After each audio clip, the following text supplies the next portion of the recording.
প্রিয় শ্রোতা বন্ধুরা, আজ আপনাদেরকে পুরীর একটা ভয়ঙ্কর ভুতুড়ে হোটেলের ঘটনা শোনাবো। যেই হোটেলে আজও প্রতি রাতেই ভয়ঙ্কর ভয়ঙ্কর ঘটনা ঘটে। সে এমনই ভয়ঙ্কর ঘটনা যা শুনলে আপনারা শিউরে উঠবেন। নমস্কার, আমি উৎপল ঘটক। আজও আপনাদের জন্য একটি সত্যি ভৌতিক ঘটনা নিয়ে চলে এসেছি। আর আজকের এই ঘটনাটি কলকাতার নাগেরবাজার থেকে অরিন্দম মুখার্জি লিখে পাঠিয়েছেন। হ্যাঁ, এই ঘটনাটা অরিন্দমদার নিজের সাথে ঘটেছিল। তো অরিন্দমদা ঘটনাটিকে ঠিক যেভাবে লিখেছেন, আমি ঠিক সেভাবেই ঘটনাটিকে পড়ে শোনাচ্ছি। তবে ঘটনা শুরু করার আগে একটা কথাই বলবো। গত ভিডিওতে যারা যারা প্রশ্নের সঠিক উত্তর দিয়েছেন তাদের প্রত্যেকেরই নাম আজকের এই ভিডিওর শেষে ঘোষণা করা হবে। আর আজকের এই ভিডিওতেও ঘটনা থেকে একটি প্রশ্ন করা হবে, তাই অনুরোধ করব ঘটনাটি খুবই মনোযোগ দিয়ে শুনবেন। তো চলুন আর সময় নষ্ট না করে ঘটনাটা শুরু করি। অরিন্দম দা যা লিখেছেন। প্রিয় উৎপলদা, আমি অরিন্দম মুখার্জি কলকাতার নাগেরবাজার থেকে আজ তোমাকে একটি সত্যি ভৌতিক ঘটনা লিখে পাঠাচ্ছি। যেই ঘটনাটা 2021 সালের নভেম্বর মাসে আমার নিজের সাথে ঘটেছিল। উৎপলদা, আমি একটা মার্কেটিং কোম্পানিতে চাকরি করি। ওই বছর কালী পুজোর কয়েকদিন পর অফিস থেকে 5 দিনের জন্য ছুটি পেয়েছিলাম। আর এই ছুটিটা পেতেই আমি ঠিক করলাম যে পুরী গিয়ে একবার জগন্নাথ দেবকে দর্শন করে আসব। তো যেমন ভাবা তেমন কাজ। হাওড়া থেকে পুরী সুপারফাস্ট এক্সপ্রেস ট্রেন ধরে বেরিয়ে পড়লাম পুরীর উদ্দেশ্যে। হ্যাঁ, একাই বেরোলাম, কারণ আমি ছুটি পেলেও আমার বন্ধুরা ছুটি পায়নি। আর আমার তখন বিয়ে শাদিও হয়নি, তাই একাই বেরোলাম। টিকিটটা কনফার্ম হয়নি, ওই RAC হয়ে গিয়েছিল, তাই সারাটা রাত ঘুমাতেও পারিনি। সকাল 7:30টার দিকে পুরীতে পৌঁছালাম। স্টেশন থেকে বাইরে এসে একটা অটো ধরে অটো চালককে হোটেলের নাম বলতেই সে আমাকে হোটেলের সামনে পৌঁছে দিল। হোটেল অনলাইনেই বুক করেছিলাম। যেহেতু একা যাচ্ছি তাই কম বাজেটের মধ্যেই একটা রুম বুক করেছিলাম। তবে এই রুমটাই যে পরবর্তীতে আমার জীবনে কাল হয়ে আসবে সেটা আমি তখনও বুঝতে পারিনি। যাই হোক, হোটেলে ঢুকে ভিতরের রিসেপশনে গেলাম। রিসেপশনে একজন মধ্যবয়স্ক ব্যক্তি বসেছিলেন। নাম কি যেন বলেছিলেন, হ্যাঁ, সুব্রত। আমি মোবাইল খুলে বুকিংটা ওনাকে দেখালাম। উনি বুকিংটা চেক করে ওনাদের রেজিস্টার খাতায় একটা সই করিয়ে রুমের চাবিটা দিলেন। তবে ভদ্রলোক কেমন একটা অস্বস্তিকর দৃষ্টিতে বারবার আমার দিকে তাকাচ্ছিলেন। আমি ব্যাপারটাকে অতটা গুরুত্ব দিইনি। সারাটা রাত দুটো চোখের পাতা এক করতে পারিনি। চোখ দুটো আগুনের মতন জ্বলছিল। তাই রুমের চাবি নিয়ে সোজা উপরে চলে এলাম। আমার রুম নাম্বার ছিল 13। তো এই 13 নম্বর রুমে এসে চাবি খুলে ভিতরে ঢুকতেই গাটা কেমন যেন ছমছম করে উঠল। ঘরটা বেশ যথেষ্টই বড়, তবে কেমন একটা ভ্যাপসা গন্ধে ভরপুর, যেন বহুকাল ধরে এই ঘরে কোনো আলো বাতাস কোনো কিছুই ঢুকেনি। আমি লাইট টাইট জ্বেলে প্রথমেই জানালাগুলো খুলে দিলাম। জানালাগুলো খুলতেই সমুদ্রের দিক থেকে একটা ঠান্ডা হাওয়ার স্রোত ভেসে আসতে লাগলো।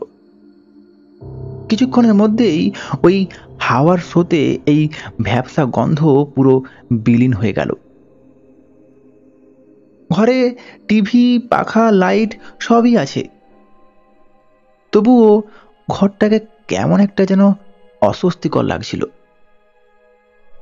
প্রথম দিকে ভাবছিলাম যে সারা রাত ঘুম হয়নি, জেগে আছি, হয়তো এই জন্যই এমন মনে হচ্ছে।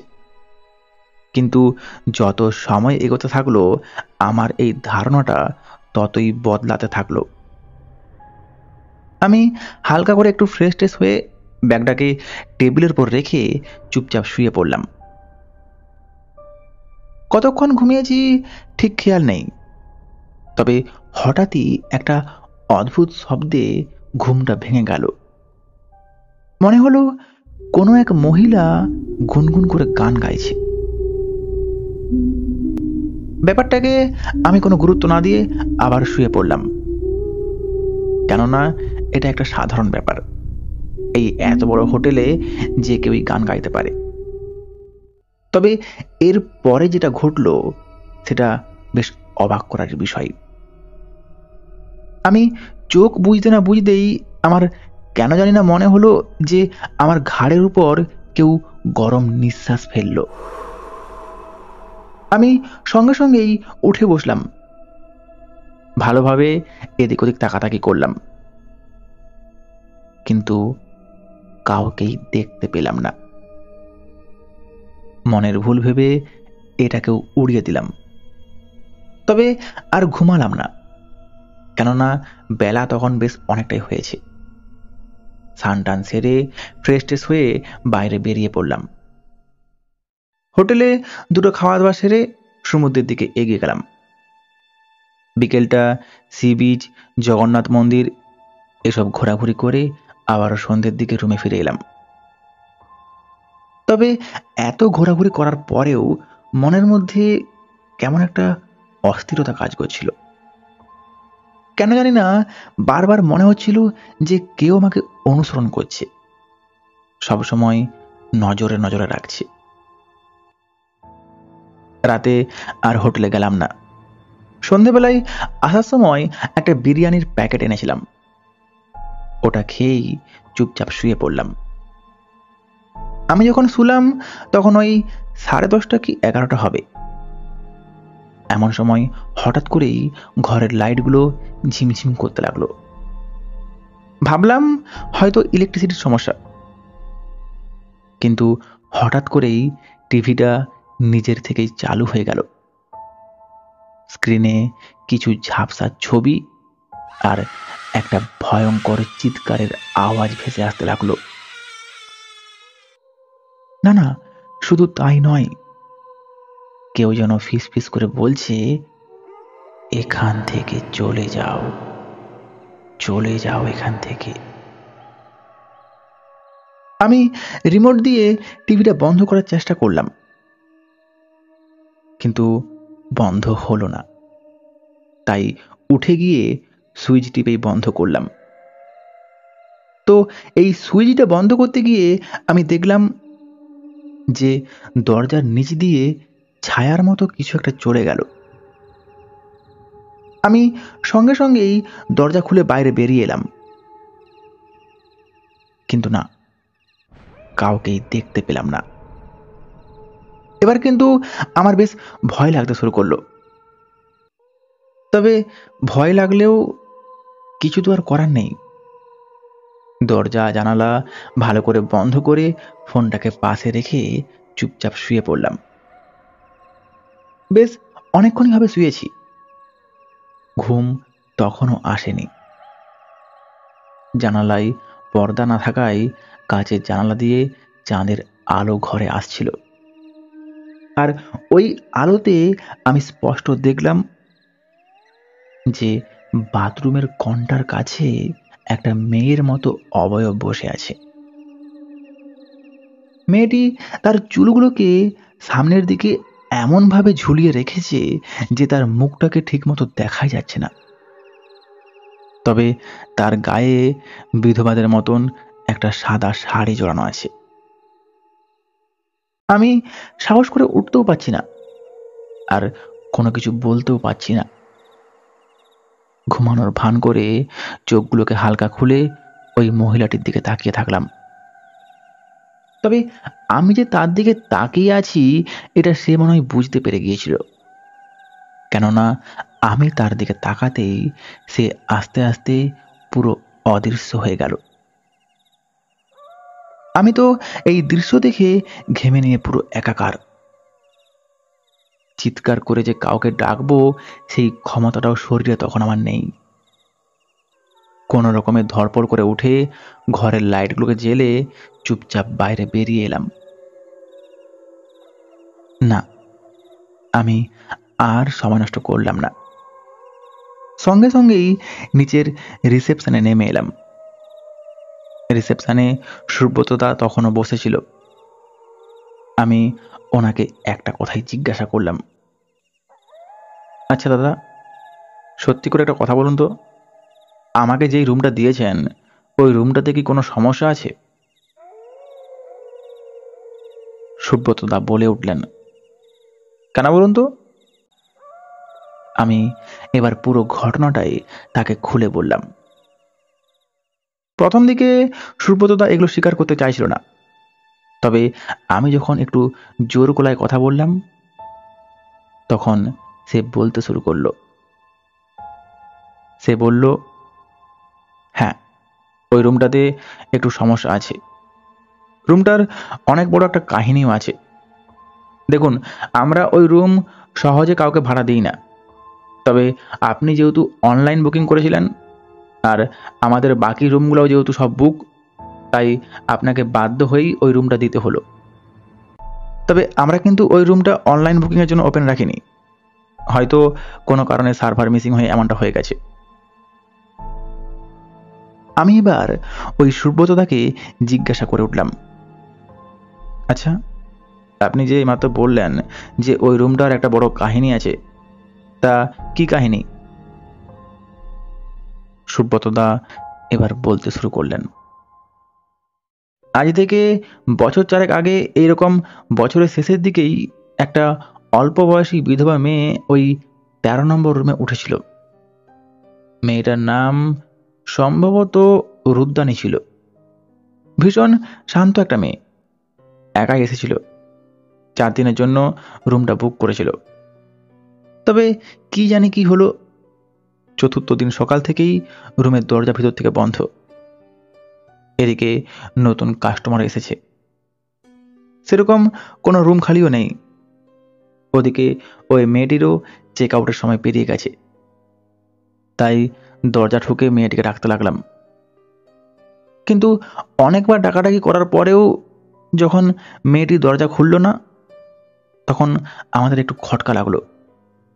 আমরা বাধ্য হয়েই দরজা ভেঙে ভিতরে ঢুকলাম। আর এই ভিতরে ঢুকতেই আমরা দেখলাম মেয়েটি সিলিং ফ্যানের সাথে কাপড় বেজিয়ে গলায় ফাঁস দিয়ে ঝুলছে। আমরা সময় নষ্ট না করে সঙ্গে সঙ্গে পুলিশকে খবর দিই। পুলিশ এসে বডি নিয়ে চলে যায়। তবে পুলিশ মেয়ের পরিবারের সঙ্গে যোগাযোগ করে, আর এই যোগাযোগ করতেই তারা জানতে পারে যে মেয়েটি নাকি তার স্বামী মারা যাওয়ার পর থেকেই চরম মানসিক অশান্তিতে ভুগছিল। আসলে মেয়েটি প্রেম করে বিয়ে করেছিল। বিয়ের কিছুদিনের মধ্যেই তার স্বামী একটা রোড অ্যাক্সিডেন্টে মারা যায়। আর স্বামীর এই মারা যাওয়াটা মেয়েটি কোনোভাবেই মেনে নিতে পারেনি। হয়তো এই কারণেই সে নিজেকে শেষ করে ফেলেছে। হয়তো ও এখানে এসেছিল একটু একা থাকবে বলে, বা হয়তো জগন্নাথ দেবের কাছে এলে হয়তো মানসিক যন্ত্রণা থেকে মুক্তি পাবে এই আশায় এখানে এসেছিল। তবে ও যখন দেখলো যে না, এই যন্ত্রণা থেকে আমি বেরোতে পারছি না, তখন ও আর কোনো উপায় খুঁজে না পেয়ে এই পথটাই হয়তো বেছে নিল। তো এই যে ও মারা গেল, এরপর থেকে শুরু হলো আসল ঘটনা। ওই রুমটাতে যে বা যারাই থেকেছে তাদের প্রত্যেকের সাথেই কিছু না কিছু ভয়ঙ্কর ঘটনা ঘটেছে। আর আমাদের কাছে যখন এই কমপ্লেনগুলো আসতে থাকলো, আমরা ওই রুমটা পুরোপুরি বন্ধই করে দিলাম। ভেবেছিলাম আপনাকেও ঘটনাটা জানিয়ে দেব, কিন্তু পরক্ষণে আবার এটাও ভাবলাম যে অনেকদিন তো ওই রুমটা বন্ধ আছে, সেরকমভাবে তো ওই রুমটা ব্যবহার করা হয় না, আর অনেকদিন আগের তো ওইসব ঘটনা, তাহলে ওগুলো কি আবারও ঘটবে, এই ভেবেই রুমটা আপনাকে দিয়েছিলাম। কিন্তু আপনি যা বলছেন তাতে করে যা মনে হচ্ছে ভবিষ্যতে ওই রুমটা আর কাউকে দেওয়াই চলবে না। সুব্রতদার এই কথাটা শেষ হতে না হতেই ওই 13 নম্বর রুমের দিক থেকে একটা আওয়াজ ভেসে এলো। মনে হলো কোনো কাচের জিনিসকে মেঝেতে ফেলে দেওয়া হলো। সুব্রতদা এই আওয়াজ শুনে সঙ্গে সঙ্গেই দৌড়ে উপরে উঠে এলো। সুব্রত তার পেছন পেছন আমিও এলাম। তবে এই উপরে উঠতেই আরো একটা ভয়ঙ্কর ঘটনার সাক্ষী হলাম। আমরা দেখলাম ওই 13 নম্বর রুমের দরজা নিজের থেকেই একটা বিকট আওয়াজ করে খুবই আস্তে আস্তে বন্ধ হয়ে গেল। আমি সঙ্গে সঙ্গেই সুব্রতদাকে বলে উঠলাম, দাদা আপনি এক কাজ করুন, আপনি আমাকে ঘর পাল্টিয়ে দিন, আমি এই ঘরে আর থাকবো না। সুব্রতদা মাথা নেড়ে বলে উঠল, হুম, এটা তো সম্ভব নয়, কেননা প্রত্যেকটা ঘরই বুক। তবে তুমি এক কাজ করতে পারো, তুমি আজকের রাতটা আমাদের স্টাফদের রুমে কাটিয়ে দাও। রুমে কেউই নেই, তুমি আরামসে ঘুমাতে পারবে। কাল সকালে আমি একটা রুম ফাঁকা হবে দেখছি, তোমাকে ওই রুমটা ব্যবস্থা করে দেব। কি আর করব, সুব্রতদা তাদের স্টাফদের যে রুমটা আছে সেটা আমাকে দেখিয়ে দিল। আমি রুমে ঢুকে ভিতর থেকে দরজা জানালা সবকিছু ভালোভাবে বন্ধ করে চুপচাপ শুয়ে পড়লাম। কতক্ষণ শুয়েছি ঠিক খেয়াল নেই, ঘুমিয়েও পড়েছিলাম। তবে ওই রাত 1টার দিকে হঠাৎ করেই ঘরের ফ্যান লাইট সব বন্ধ হয়ে গেল, আর সেই সাথে বিছানার নিচ থেকে একটা চাপা কান্নার আওয়াজ ভেসে আসতে লাগলো। আমি তো এবার বেশ প্রচণ্ডই ভয় পেলাম। সঙ্গে সঙ্গেই মোবাইলের টর্চটা চালালাম, আর এই টর্চ জ্বালাতেই খেয়াল করলাম বিছানার নিচ থেকে একটা হাতের মতন কি যেন বেরিয়ে আসছে। আমি এই দৃশ্য দেখে গলা ফাটিয়ে চিৎকার করে উঠি আর দৌড়ে গিয়ে দরজাটা খোলার চেষ্টা করি। কিন্তু অবাক করার বিষয় হলো এটাই, ওই দরজা আমি কোনো মতেই খুলতে পারছিলাম না। এদিকে আমার এমন চিৎকারের আওয়াজ শুনে আমি বুঝতে পারলাম যে ওই সুব্রতদা এমনকি হোটেলের অনেকেই বাইরে এসে হাজির হয়েছে, তারাও দরজা খোলার চেষ্টা করছে। তবে ঠিক এমন সময় আমি একবার পেছন ফিরে তাকিয়েছিলাম, আর এই পেছন ফিরে তাকাতেই আমি খেয়াল করলাম যে সেই ঘরের কোণে বসে থাকা সাদা শাড়ি পরা মহিলাটির অবয়ব একেবারে আমার সামনে দাঁড়িয়ে আছে, আর তার সেই এলোমেলো চুলগুলো সেই আগের মতনই পুরো মুখের উপর ছড়িয়ে ছিটিয়ে আছে। না, আমি আর দাঁড়িয়ে থাকতে পারিনি, আমি ওখানেই জ্ঞান হারাই। জ্ঞান ফিরল পরদিন সকাল 8টা কি 8:30টার সময়। দেখলাম আমি ওই স্টাফদের রুমে স্টাফদের বিছানাতেই শুয়ে আছি। আমার চোখে মুখে জল ছেটাচ্ছে ওই সুব্রতদা, আর তার পাশে আরো কয়েকজন দাঁড়িয়ে আছে। আমার জ্ঞান ফিরেছে দেখে ওদের প্রত্যেকের মুখে একটা হাসি ফুটে উঠল। তবে আমি কিন্তু আর সময় নষ্ট করলাম না, সোজা ওই 13 নম্বর রুমে গিয়ে ব্যাগ ড্যাগ সবকিছু নিয়ে হোটেল থেকে বেরিয়ে পড়লাম। তবে এই বেরোনোর সময় সুব্রতদা আমাকে রুমের পুরো টাকাটাই ফিরিয়ে দিয়েছিলেন। না, আমি কোনো কথা বাড়ালাম না, বাইরে বেরিয়ে একটা রিক্সা ধরে অন্য এক হোটেলের উদ্দেশ্যে রওনা দিলাম। তবে এই রওনা পথে আমি ওই রিক্সা চালককে বললাম, ভাই ভালো কোনো হোটেলে নিয়ে চলো, এমন কোনো হোটেলে নিয়ে যেও না যেই হোটেলের কোনো খারাপ ইতিহাস আছে। ছেলেটি আমার এমন কথা শুনে সঙ্গে সঙ্গেই জিজ্ঞাসা করে উঠল, হঠাৎ এমন কথা বলছেন? আমি ছেলেটিকে এবার পুরো ঘটনাটাই খুলে বললাম। সব শুনে সেও তো বেশ অবাক।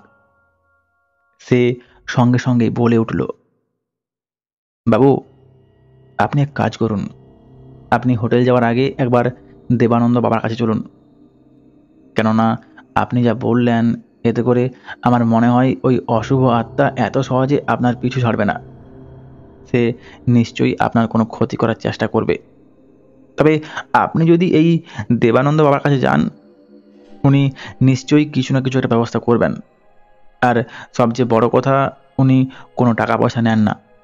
আর এখানে সামনেই ওনার মন্দির। কি যাবেন একবার?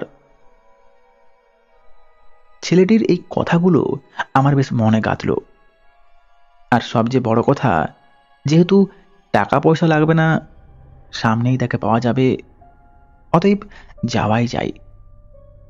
আমি ছেলেটিকে বলে উঠলাম, ঠিক আছে, তাহলে চলো একবার ঘুরে আসি। ছেলেটি সত্যিই বেশ ভালো। ওর সাথে সেদিন যদি আমার পরিচয় না হতো, তাহলে আজ আমি আর বেঁচে থাকতাম না, আর এই ঘটনাটাও আজ আর লেখা হতো না। যাই হোক, ছেলেটি আমাকে ওই দেবানন্দ বাবার কাছে নিয়ে গেল। আমরা যখন ওনার কাছে গেলাম, তখন উনি মন্দিরের চাতালে বসে কিছু একটা লেখালেখি করছেন।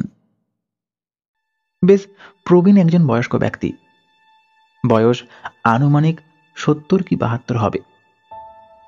পাকা চুল, বুক পর্যন্ত দাড়ি, আর গায়ে লাল বস্ত্র।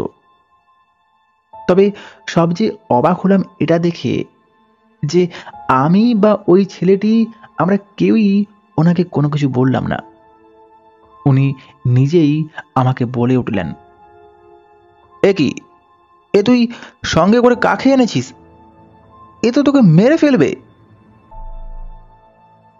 দেবানন্দ বাবার এই কথাগুলো শুনে আমি আর ঠিক থাকতে পারলাম না। আমি সঙ্গে সঙ্গেই ছুটে গিয়ে ওনার পায়ে পড়লাম আর নিজের জীবনের প্রাণ ভিক্ষা চাইলাম। তো উনি এবার আমাকে পুরো ঘটনাটা জিজ্ঞাসা করে উঠলেন। আমি আমার সাথে যা যা ঘটেছে পুরো ঘটনাটাই ওনাকে খুলে বললাম। উনি সব শুনে আমাকে একটা কথাই বললেন, শোন, মেয়েটি স্বামী হারানোর যন্ত্রণা নিয়ে মারা গেছে। সে এখনো তার স্বামীকে খুঁজছে। তবে যেহেতু সে তার স্বামীকে এখনো খুঁজে পায়নি, তাই সে তার সঙ্গী হিসাবে তোকে নিতে চাইছে। শোন, ওকে ওর পরিবার এখনো গয়ায় দেয়নি, আর এই জন্য ওর আত্মা এখনো মুক্তি পায়নি। তবে তুই এক কাজ কর, তোকে আমি একটা শিকড় দিচ্ছি। তুই এই শিকড়টাকে কবজ করে ধারণ করবি। দেখবি পৃথিবীর কোনো অশুভ শক্তি তোর কাছে আসতে পারবে না। এই বলে উনি মন্দিরের ভেতর থেকে একটা গাছের শিকড়কে বের করলেন।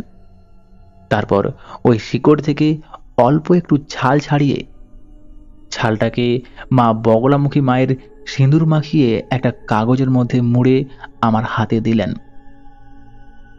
তবে সত্যি বলতে, ওই কাগজে মোড়া শিকড়টাকে আমি হাতে নিতেই আমার শরীরের মধ্যে একটা শিরশিরানি ভাব বয়ে গেল। মনে হলো যেন শরীর থেকে কোনো একটা ভারী বস্তু নেমে গেল। শরীরটা একদম হালকা হয়ে গেল। আমি ওনাকে এবং মা বগলামুখীকে দুজনকেই প্রণাম করে বাইরে বেরিয়ে এলাম। বাইরে এসে ওই রিক্সা চালক ভাইটিকে অনেক অনেক ধন্যবাদ জানালাম। তাকে তার প্রাপ্য ভাড়ার থেকে 100 টাকা বাড়তি দিলাম। যদিও ছেলেটা এই টাকাটা নিতে রাজি হচ্ছিল না, তবুও আমি তাকে জোরপূর্বক টাকাটা দিলাম। আমি ওই দিনেই একটা কবজ কিনে ওই শিকড়টা ধারণ করলাম। ওই কবজ আজ এখনো আমার হাতে বাঁধা আছে। আমি ওই দিনের পর পুরীতে আরো 3 দিন ছিলাম।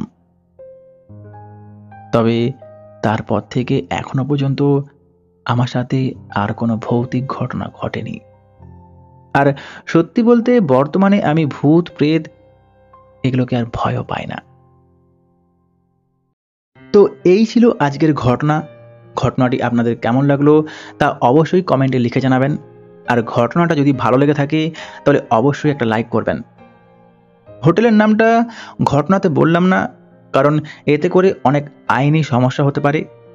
তবে আপনারা কেউ যদি হোটেলের নামটা জানতে চান তাহলে ডেসক্রিপশনে দেওয়া মেল আইডিতে আমাকে মেল করবেন, আমি অবশ্যই সেখানে হোটেলের নামটা জানিয়ে দেব। তো যাই হোক, চলুন শুনে নিই আজকের প্রশ্ন আর দেখে নিই গত ভিডিওতে কারা কারা সঠিক উত্তর দিয়েছেন। তার আগে একটা কথাই বলবো, যারা এখনো পর্যন্ত এই চ্যানেলটিকে সাবস্ক্রাইব করেননি তারা অবশ্যই সাবস্ক্রাইব করে নেবেন, কেননা প্রতি সোমবার ও বৃহস্পতিবার রাত 8টায় এই চ্যানেলে এইরকম সত্যি ভৌতিক ঘটনা আসতেই থাকে। তো চলুন শুনে নিই আজকের প্রশ্ন। আজকের প্রশ্ন, অরিন্দম দা ওই রিক্সা চালককে তার প্রাপ্য ভাড়ার থেকেও কত টাকা বাড়তি দিয়েছিল? উত্তর লেখার নিয়ম তো জানেনই। প্রথমে নিজের নাম, তারপর কোথা থেকে ঘটনাটি শুনছেন এবং অবশেষে প্রশ্নের উত্তর। তো চলুন এবার দেখে নিই গত ভিডিওতে কারা কারা সঠিক উত্তর দিয়েছেন। সঠিক উত্তর দিয়েছেন নাগের বাজার থেকে সৌজত্য ঘোষ, বালুরঘাট থেকে মান্টি দে সরকার, বাঁকুড়া থেকে প্রিয়াঙ্কা দে, কলকাতা থেকে সৃজিতা ব্যানার্জি ও মমতা মুখার্জি, বেলঘরিয়া থেকে কুশল দাস, পশ্চিম মেদিনীপুর থেকে অনন্যা ভৌমিক, কটক থেকে মমতা মুখার্জি, হাওড়ার পাঁচলা থেকে এসকে আমিরুল ইসলাম এবং এসকে রোজিনা ইসলাম, কোন্নগর থেকে দিশা বোস এবং সর্বশেষ দিয়া দাস, সায়ন চৌধুরী ও শুভজিৎ মণ্ডল। তো চলুন আবারও দেখা হবে সোমবার রাত 8টায়। ততক্ষণ সবাই ভালো থাকবেন, সুস্থ থাকবেন, নিজের ও পরিবারের খেয়াল রাখবেন।